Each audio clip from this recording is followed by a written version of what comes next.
A man cannot feel love from a woman if he doesn't feel respected. We literally get up every day to go and try to make ourselves valuable enough to provide for a woman. Preparing this house, preparing my finances, preparing my mental, my physical, everything about me to bring to you and say, here, baby, but you don't respect me? Right. Nah, f you, bitch. I'm cool. I'm cool on the love. Yeah. You don't respect me. I can't feel your love anyway. What I lacked in talent, I always made up with work ethic. And I learned later on in life that hard work beat talent. With talent don't work hard. I may not have the most money. I may not have the most talent. I may not have, the most connections. But you ain't about to outwork me. Yeah. I'm going to bust your ass. Yeah. Some people lean on their talent too much. For sure. It makes a lot of times talent makes people lazy. Right. God done gave you a gift and you ain't found a way to make no money off of it. You ain't found a way to make it go up. You ain't found a way to push it. Hey man, fuck your talent. Right. I'm going to, my untalented ass gonna bust your ass because I'm gonna work sun up to sundown to make sure that I'm in the race. Do you think you can teach work ethic? Ooh. The only people that really love men unconditionally is our mamas. Indeed. You think about it. I believe that. Bro, only person that love us unconditionally is our mama. Whether we locked up, broke, rich, don't matter, up, ugly, our mama. Yeah. The Highest Point Podcast. More than a pod, it's a lifestyle. Yo. Welcome to the Highest Point Podcast. This is a show for everyone who's willing to put in the labor to be greater to reach the highest point. Now, talking about someone that put in the work, we got a man in the building who created a brand that created brands by making timely, pivotal moves throughout his career, which helped him build his media and music empire. I mean, this man has interviewed hip-hop legends from T.I. to viral sensations of Charleston White. I mean, he has his very, very own successful podcast as well, Ugly Money Podcast, and I Am Triggered. We got none other than Ugly Money Nietzsche in the building, man. What's good with you, brother? Hey, man, you make me sound so damn important. You are my brother. Lord, boy, mama, I made it. Boy, he made me sound like it's DJ Emmy on the Breakfast Club, like I'm about to get an award, boy. Yes, sir. I ain't shit, though. I ain't gonna cut. Tell you what. You are the award, man. You out here doing major things. Yes, sir. Love, respect. I tapped into your movement a little while back. I'm like, yo, this guy's entertaining. He's knowledgeable. It's like, I got to tune into what he got going on. I would love to get deep into that today. For sure. Bro, I appreciate you having me. Yes, sir. Yes, sir. Salute. Yes, sir. Now, a lot of times people see the end result of someone's success. Like, they see you moving around the city, big body cars, nice homes, and they might think that success happened overnight. But, on this show, we like to tap into the journey, talk about those ups and downs. Hell yeah. And how you got there. Right. Because this shit didn't happen overnight, and it won't by luck. It take 5 to 10 years to blow up overnight. People just hear about it overnight, right? But it take years of going home, lonely nights, sleepless nights, not nights you ain't getting paid, upset nights you're mad, crying, whatever, to get to that point where you finally peek through the fog and people start to notice you. And my situation was no different. I mean, the whole term ugly money is the process of success. Everything between your first dollar and your first million is ugly money, the ups, the downs, the highs, the lows. And so I embodied that, that phrase and put it in my name because that's what my career was. It was a roller coaster, brother. I have failed more times than most people have tried. You see what I'm saying? Like I failed more times. Boy, I fell down more times than most niggas have tried to run the race. Right. And so, after a while, after scraping your knees up a couple times, you realize that all you got to do is just brush the dirt off and you keep on going. Right. You no longer become afraid of failure. Right. And so you're willing to go for whatever dream, goal, and aspiration you have. And so that's what I always did because people just remember me on the shit that worked. Right. They don't remember the goddamn 50, 60 things that I did that didn't work. You know what I'm saying? Like, you know what I mean? Like, you're like, oh, man, you used to rap? Yeah. It ain't work. You know what I'm saying? Like, for real, you was rapping? Like, yeah, I was signing. And it was cold, too.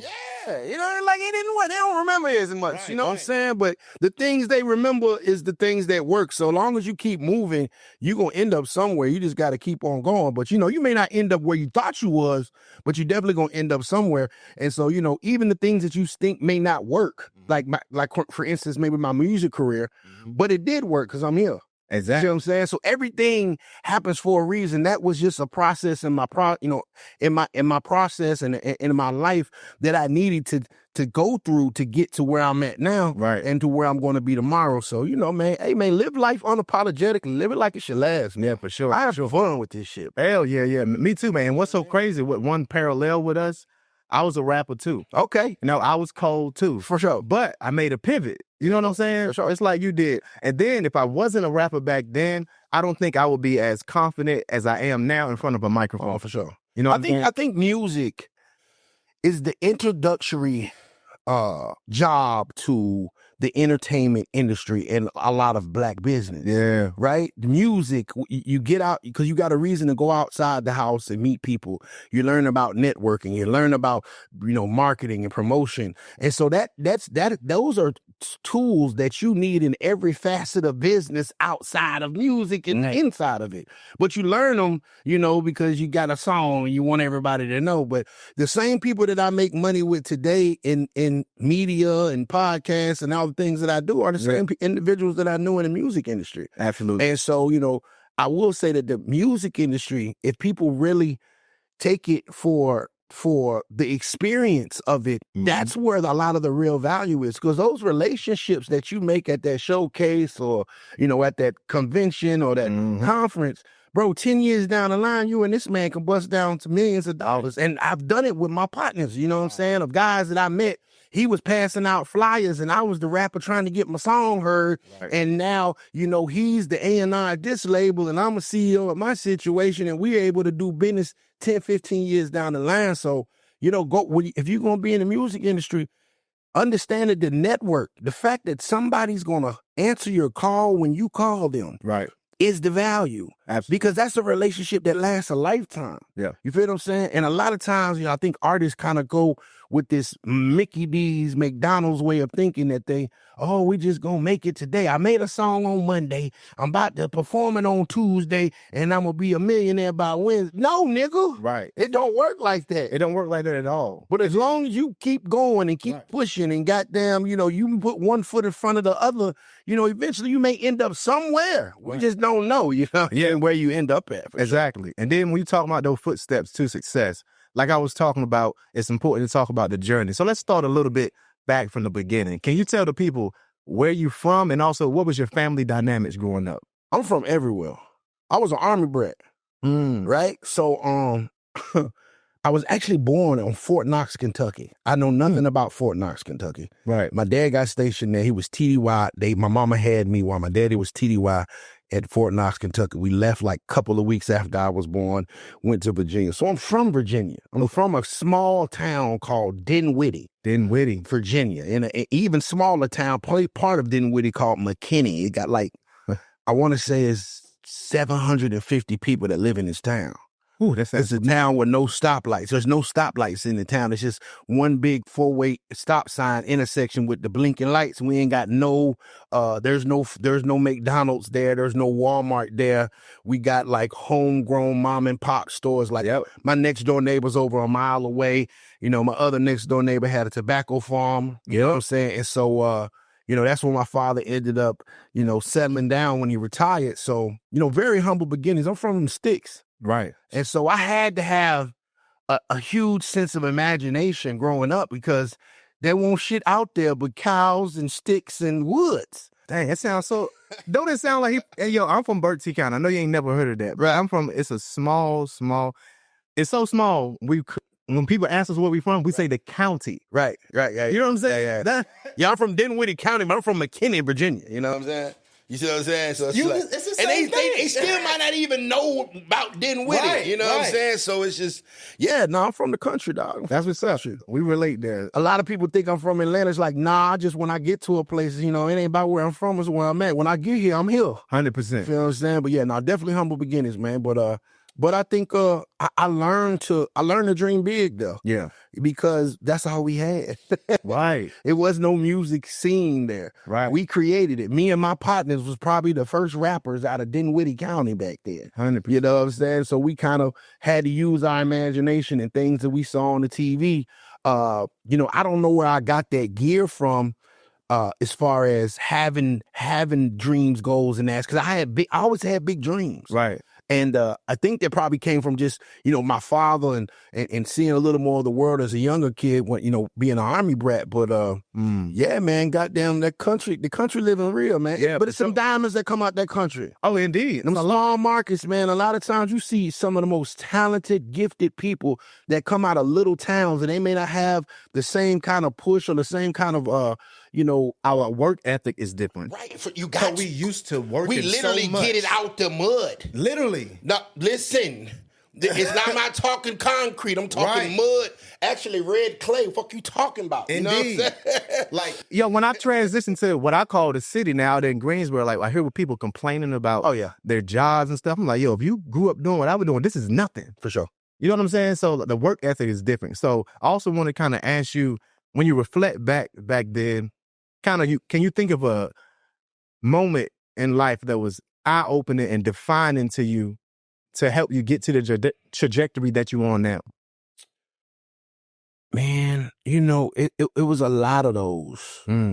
It was a lot of those moments, but the one moment in particular that I can remember is I had just ETS'd out the Army. I was on Fort Gordon, Georgia in Augusta. And I had ETS'd out, and I fell flat broke because I was throwing parties on post, and then the parties got so big, because I thought that I was going to make this money forever. So I'm making money throwing this event, and then, you know, the Army says there's a piece of gum on the carpet, so we're not going to do this event anymore. And I'm like, What? you're going to shut me down? I got 1,000 people coming to this every Friday because of a piece of gum. I'll buy a new carpet. He was like, the military doesn't really care about that. You're done. And so a month later, I found myself homeless. Right. I found myself sleeping in my truck at the old Augusta Mall. And I remember, like, the last night before I was about to call my father and get him to Western Union me $100 so I could make it back home to Virginia to basically go get a regular job and do what I, get on with my life. You know, after I cried myself to sleep, I was just praying. I woke up, I went to sleep praying, crying, and I woke up praying. And I was like, God, please don't let this city or this industry defeat me, because I want to be in it. Right. And I got a call. that next day. And it was shouts out my brother Dwayne Stokes out there in Augusta. He made me an offer I couldn't refuse. I remember the guy gave me $2,500 a week. This is in 2010, 2011. He offered me $2,500 a week to come promote all his clubs and host his clubs. And at that time, shit, man, you making $10,000 a month in Augusta, Georgia in 2011, boy, you balling, man. Right? So, you know, and it just goes to show that, like, you know, when it's your time, it's your time, you know what I mean? And God works in mysterious ways. I think that situation is what helped me push forward, because I never wanted to feel the pain of being broke again. I never wanted to feel the pain of poverty, because I didn't have it growing up. Like, Right. my father was in the military, my mother, you know, they both did, you know, right by us as far as finances and everything. But as an adult, I got to hit rock bottom. Right. And so, yeah, the bottom sucks. Yeah, it does. And so when you bust your ass a couple times on it, it definitely puts a different type of motivation in you, because you're like, I don't want to be down here no more. Right. And so I think that I think that situation was the time that I got the mentality of, okay, I gotta stay off the floor. Right. And of course I fell down 2 or 3 more times in Oh, life. yeah, indeed. But that's where the mentality came from, is when I realized that, like, yo, I don't got nowhere to stay. Right. Because this chick done kicked me out because she found out about that chick. So she don't want me to stay over there. In the military, I had to move out the barracks. And I'm like, okay, shit. I ain't got enough money to go get me an apartment or nothing. And you know, 100%. I've been staying in a hotel for a week or two. Yeah. Yeah, Yeah, you got bottom down low. sucks, man. Like for real. And that's why we focus on reaching the highest point. For sure. Because we've been at the bottom for so long. For sure. So, even talking about, we know you was into music as well. Hey. When did you discover you actually had some talent, and what gave you the courage to actually tap into it career-wise? You know what's funny about music? I never considered myself talented.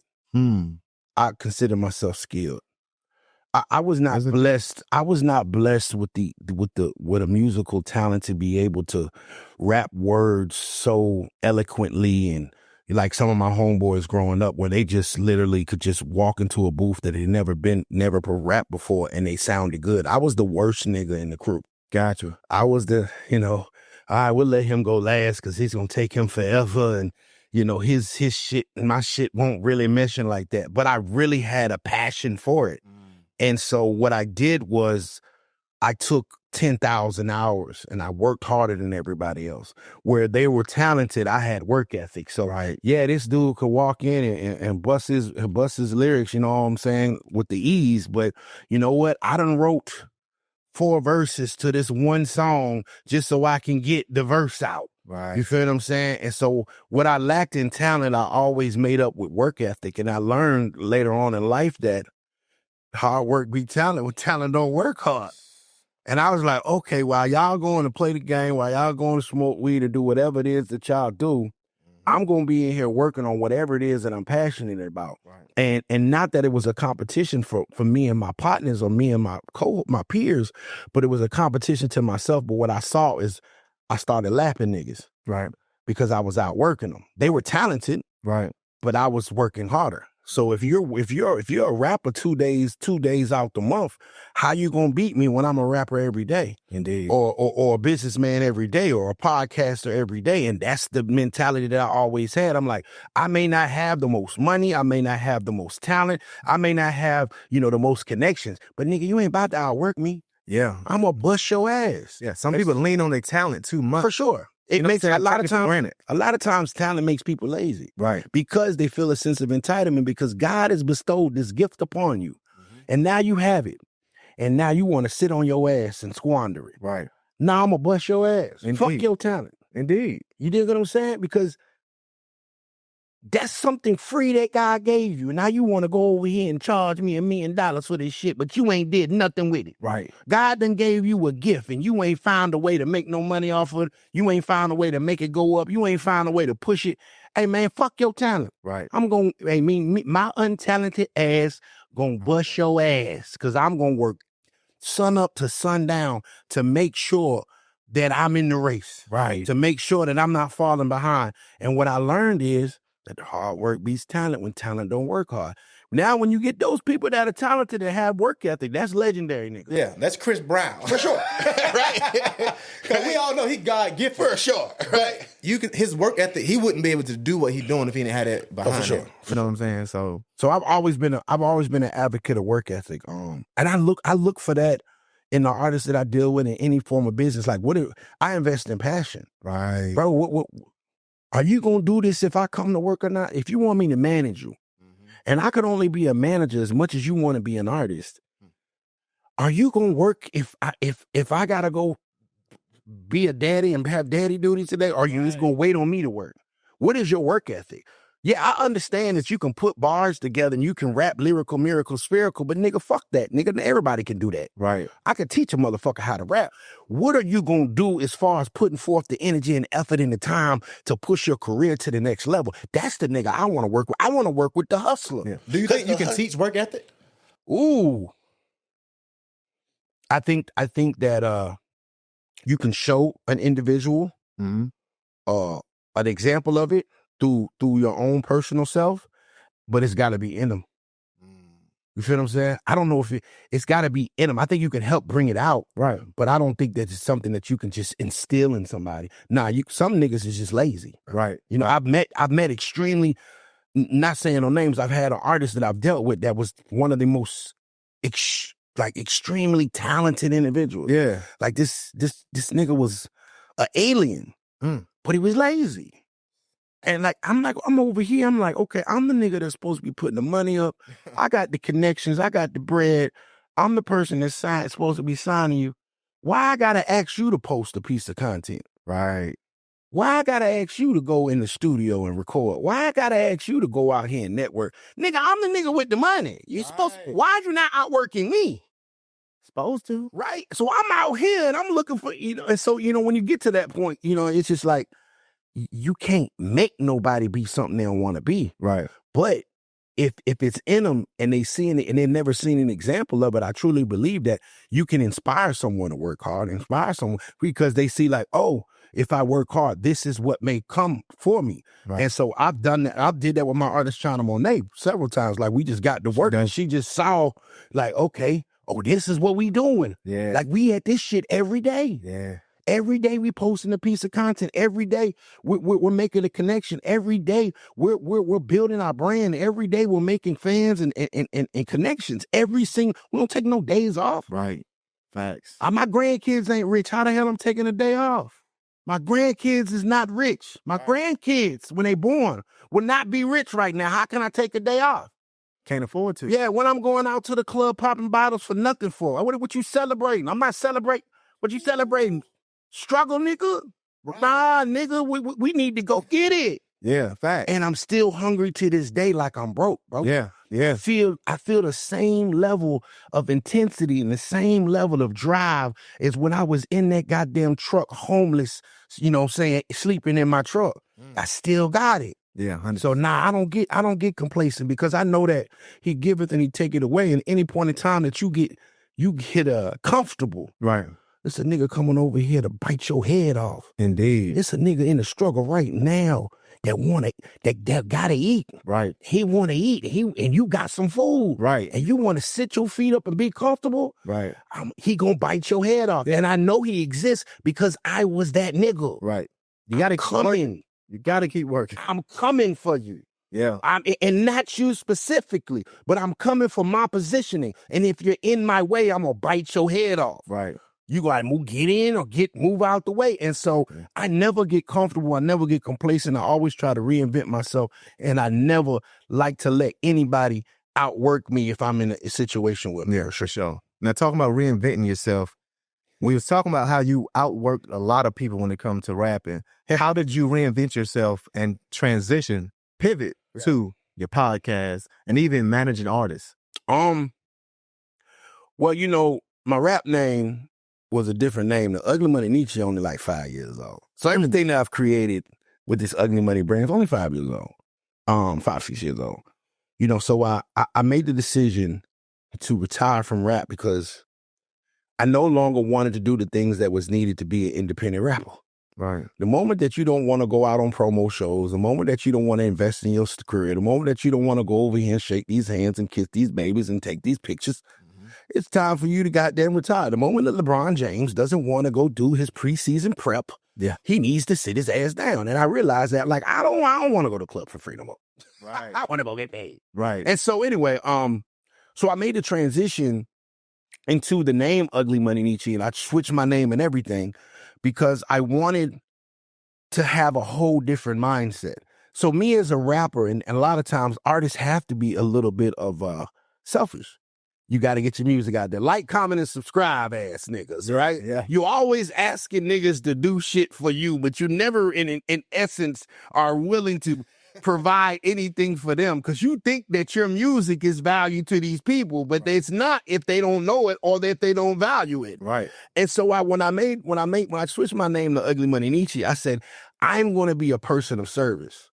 I'm going to try to help out as many people that will allow themselves and allow me to help them as humanly possible, and the people that deserve to be helped. And so I said, what is the best out of the things that I've accomplished and learned and taught myself over these past couple of years? How can I be of the most service or benefit to people?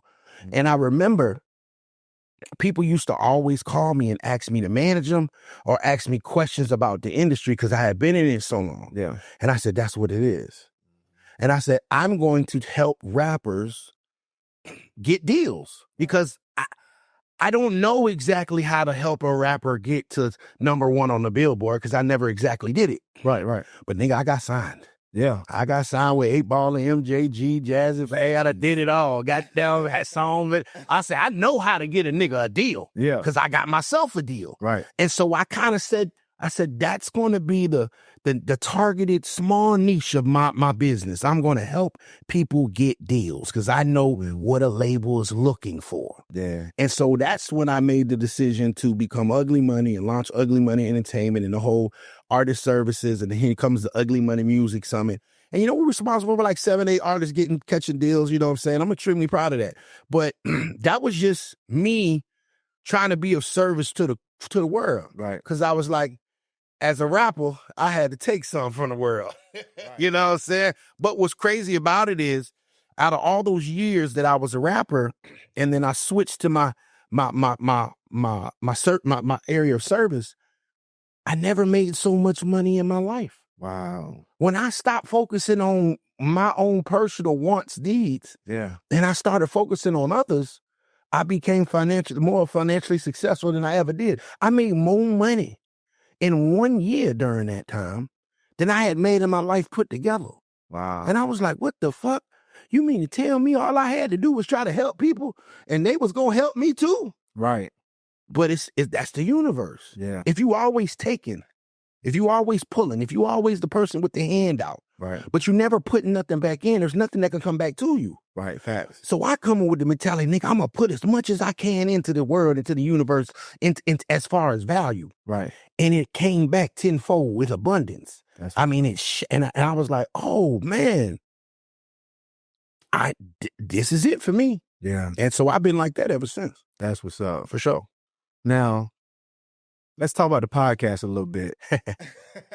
Now, I see a lot of women on your podcast, Right. but something that really also sticks out to me that I enjoy is I wish I could vape, right? you be going ham on that buzzer. It's like, I wish I like, could vape. when did y'all bring that and incorporate the buzzer? Was that in the beginning, or is something you figured out later on that this is so exciting? You know what I'm saying? Right. The buzzer came, well, first and foremost, I was podcasting since late 2018. Okay. So I was really, really early on in the game. That's because, I want to try to get after I retired from rap, I tried to get my old radio job back. They ain't had the budget for it at the time. So I was like, well, shoot, I'm going to do my own thing or whatever. Yeah. So I got some rights and started a podcast in like late 2018, early 2019. Nobody watched it. My first episode did 52 views. You know what I'm saying? And I promoted it all month. All month. I thought, just like everybody else, you think your first episode gonna be viral as hell. No, it's not. But there. So I basically, rumbled around in the dark of podcast land for 2-3 years before anybody really gave me a listen. Right. I was podcasting consistently for 2-3 years before somebody really started watching me. And so I would say on the 3rd year, we had a chance to interview Charleston and a couple other things, and the platform shot up and went from 5,000 subscribers to 100,000 subscribers in this vicinity of 30 days. Wow. Right? Yeah. So the buzzer came shortly after we hit 100,000 subscribers. And what it was I realized that men didn't really get a chance to be heard by women if women didn't agree with them.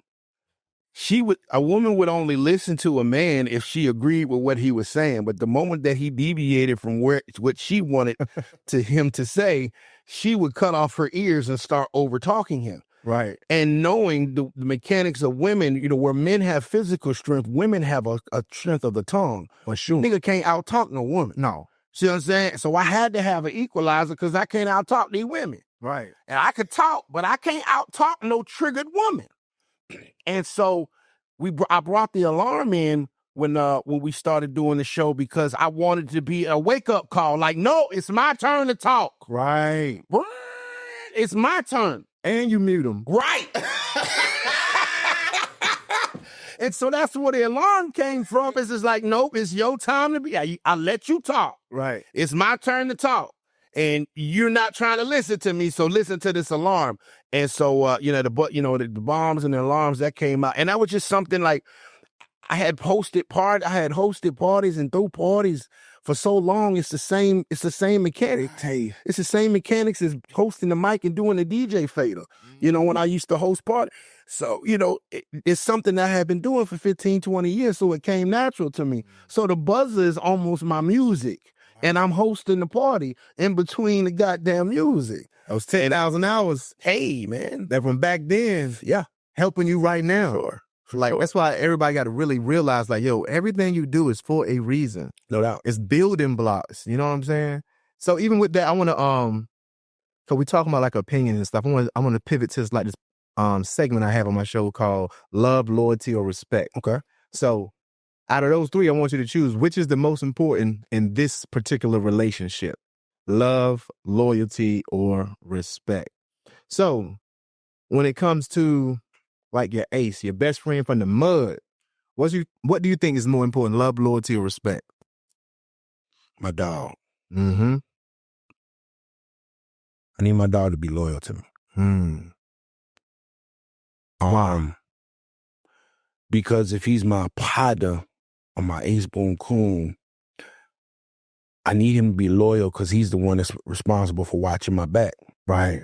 And if he not loyal, he's the one person that can stab me in it. Ooh, feel what I'm saying? A lot of the strongest empires have been crumbled from within. You know what I'm saying? If you look at a lot of these rappers that passed away, a lot of their killers are in the picture with them, behind them. Right. So I need that person right there to be loyal. Yeah. Because he's going to be around me because I'm not going to see that individual coming. I understand the snakes is out here. Yeah. I'm looking at the grass. I see the snakes, and every now and then they pop their heads up. But I'm aware of the snakes in front of me. I have my eyes on them. I know where they at, and when he get too close, I'm going to chop his head off. But my partner, who's supposed to be with the other blade, Looking for snakes with you. with me, he got to be loyal because I'm not checking for him. Or I could easily shot mine. So yeah, for sure. Loyalty. I take that. All right, what's the most important? Love, loyalty, or respect when it comes to your old lady? Respect, wife, respect. Oh, okay. Respect. Easily. Why is that? You said it too quick. A man cannot feel love from a woman if he doesn't feel respected.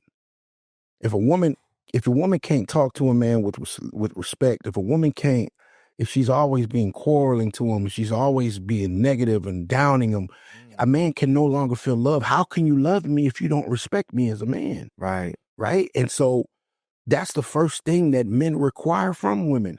That's what brings out the protector and the provider of us. I wish women would understand their superpowers, because if they understood that they can get anything they want from us. 100%. We literally get up every day to go and try to make ourselves valuable enough to provide for a woman.